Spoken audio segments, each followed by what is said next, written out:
आज एक बार फिर किसान इकट्ठा हुए हैं, जानते हैं क्या है विषय। तो वो सारी डुप्लीकेट दवाइयों की सेल करता था, पता नहीं कई लाखों करोड़ों का, कई किसान उसकी चपेट में आ चुके हैं। जो ये फैक्ट्री पकड़ी गई है, ये बहुत बड़ा एक घोटाला है। किसान सबसे ज़्यादा विश्वास उस फर्म पे करता था। तो आज सरकार है जो मौके की भाजपा की, उसके साथ भी उनके संबंध हैं। खून चूसने वाले मुर्दाबाद, मुर्दाबाद, मुर्दाबाद। नकली दवाई बेचने वाले मुर्दाबाद, मुर्दाबाद, मुर्दाबाद। किसानों का शोषण करने वाले मुर्दाबाद, मुर्दाबाद, मुर्दाबाद। किसान एकता जिंदाबाद, जिंदाबाद, जिंदाबाद। भारतीय किसान यूनियन जिंदाबाद, जिंदाबाद, जिंदाबाद। नकली दवाई बेचने वाले मुर्दाबाद, मुर्दाबाद, मुर्दाबाद। किसानों का खून चूसने वाले मुर्दाबाद, मुर्दाबाद, मुर्दाबाद। नमस्कार आप सभी को, हाल हरियाणा में आपका एक बार फिर से स्वागत है। मैं हूं आपके साथ पीयूष गुंबर। इस समय आप देख रहे हैं हम मौजूद हैं घरोंडा के किसान भवन में और आज एक बार फिर किसान यहां पर एकत्रित हुए हैं। काफ़ी लंबे समय के बाद आप देख सकते हैं, हमने आपको लगातार 1-1.5 साल तक किसान आंदोलन दिखाया, किस तरह से किसानों ने एकजुट होकर अपनी मांगों को मनवाया है। आज एक बार फिर किसान इकट्ठा हुए हैं, जानते हैं क्या है विषय, किस लिए आज दोबारा यहाँ पर एक मीटिंग बुलाई गई। ऐसा है जी, आज किसान भवन में हम संयुक्त किसान मोर्चा की तरफ से सभी संगठनों की तरफ से एक मीटिंग बुलाई गई है। कुछ दिन पहले यहाँ एक घरोंडा के अंदर एक नकली फैक्ट्रियों की दवाइयों की फैक्ट्री पकड़ी गई थी और उस टाइम प्रशासन ने उस फैक्ट्री वाले से मिली भगत करके, क्योंकि वो जो आदमी था मालिक उसका, वो सरकार से संबंधित था, उसका कैंडिडेट भी था, सारा काम उनके लिए करता था, इसलिए उस केस को दबा दिया गया।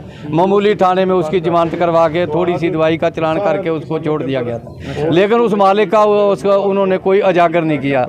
हाँ जी, अब हमने वो जब पता चला कि वो जो मालिक है जतन तेलूराम एंड सन्स, वो एक घरोंडा मंडी का आड़ती है और बहुत बड़ा डीलर है। हरियाणा और पंजाब कई स्टेटों में उसका ये दवाइयों का काम चलता है, सेल करता है। तो वो सारी डुप्लीकेट दवाइयों की सेल करता था, पता नहीं कई लाखों करोड़ों का, कई किसान उसकी चपेट में आ चुके हैं। तो अब पता चला है, इसलिए हमने वो आज मीटिंग रखी है कि उसका जो लाइसेंस है वो कैंसिल किए जाएं और जो किसानों का मुआवजा है, उपज का नुकसान है, किसानों की दवाइयों के पैसे का नुकसान है, वो उसको उनको वापस दिलवाया जाए। ये हमारी मांग है। हम सोमवार को डीसी साहब के पास जाकर के इस चीज़ का ज्ञापन देंगे मुख्यमंत्री के नाम, तो उसमें सारी मांगें अपनी रखेंगे और वहाँ से आगे की रणनीति जो होगी वो बनाएंगे। इसके खिलाफ अगर सरकार ने कोई इनके खिलाफ कार्रवाई नहीं की तो ये देख सकते हैं आप, हमने पिछले दिनों आपको एक खबर दिखाई थी कि साईं मंदिर के पास एक गोदाम पर या हमें कहें कि प्रोडक्शन यूनिट पर जो है एक छापा मारा गया था,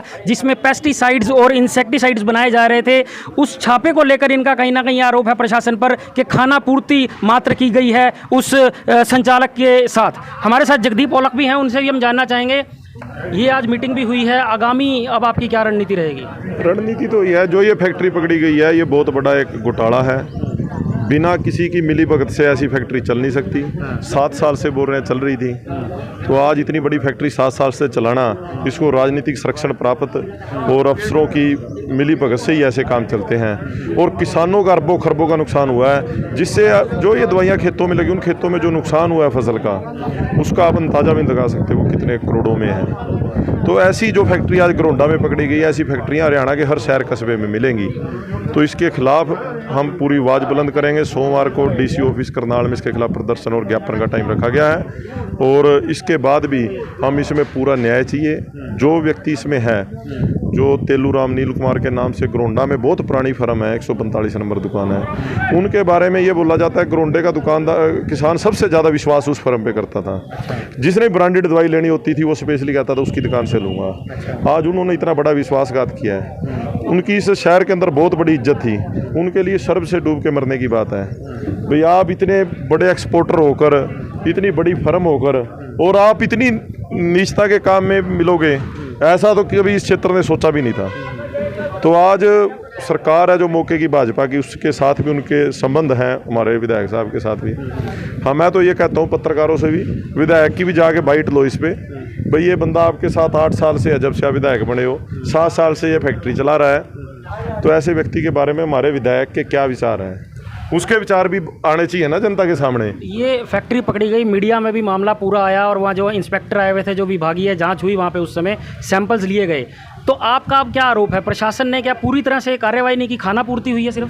ब्रांडेड दवाइयाँ जैसे नागार्जुन कंपनी की पकड़ी गई, ब्रांडेड दवाइयों के नाम पर नकली दवाइयाँ भर के बेची जाती हैं। अच्छा, वो वहाँ पर पकड़े भी गए हैं, जो वहाँ पर सैंपलिंग हुई है, जो वहाँ पर डब्बे पकड़े गए हैं, या जो उनके नामी कंपनियों के पकड़े गए हैं। तो ये बहुत बड़ा मुद्दा है।